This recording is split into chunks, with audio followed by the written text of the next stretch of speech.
16 साल की उम्र से लग गया था, रामानंद 104 वर्ष का हो गया था। सब पुराण ये वेद गीता कंठ सब वो याद थे उनके।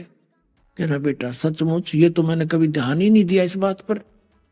तो फिर कहाँ रहोगे जब ये 14 भवनों का आग लगेगी, ब्रह्मांड भी नाश होगा।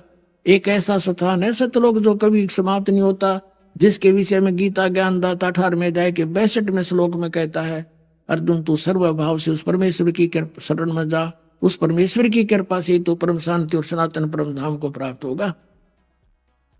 यहां बात घुमाकर भगवान कहते हैं वो ज्ञान है मेरे पास स्वामी जी। अब स्वामी जी फ्यूज तो हो गए, कंडम तो हो गए, लेकिन ये मन बड़ा हठी है इसकी। लेकिन परमात्मा भी तो इसका बाप है, वो करके छोड़ेगा इसने कंडम। रामानंद जी ने कहा मैं बचपन से ही ना समाधिस्थ होता हूं और बहुत दूर तक मेरी समाधि जाती है। परमात्मा बोले समाधि लगाओ आप, देखता हूं कहां तक पहुंचते हो। उन्होंने समाधि लगाई तो रोज का अभ्यास था, मिनटों में समाधिस्थ हो गए।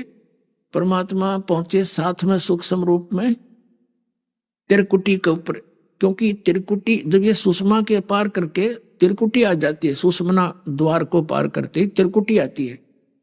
और त्रिकुटी तो ऐसा जैसे इंटरनेशनल एयरपोर्ट होता है। और वहां से फिर अपने अपने जहां जहां जिस इष्ट का उसने साधना कर रखी है आजीवन, उस वहीं से उसका वो जहाज जाता है, वहां से फिर उसी लोक में पहुंच जाता है। वहां जाकर कोई परिवर्तन नहीं होता। कहते हैं योग युक्त प्राणायाम कर जीत्या सकल शरीर, और त्रिवेणी के घाट पे वहां अटक गए बलवीर। अब वहां 3 रास्ते हो जाते हैं, 3 रास्ते त्रिवेणी बोलते हैं उसको। सामने ब्रह्मरंध्र, ऐसे सामने और लेफ्ट साइड में ये धर्मराज का ऑफिस है, एक पूरे वो बना हुआ सेक्रेटरीएट समझ लो। सबसे पहले धर्मराज के पास प्राणी जाता है, उसका अकाउंट देखा जाता है, जिस इष्ट की उसने साधना कर रखी वहां उसकी टिकट बना दी जाती, वहां भेज दिया जाता। नरक में जाना नरक में डाल दिया जाता है, किसी पशु योनि में जाना भूत बनना वो भेज दिया जाता है।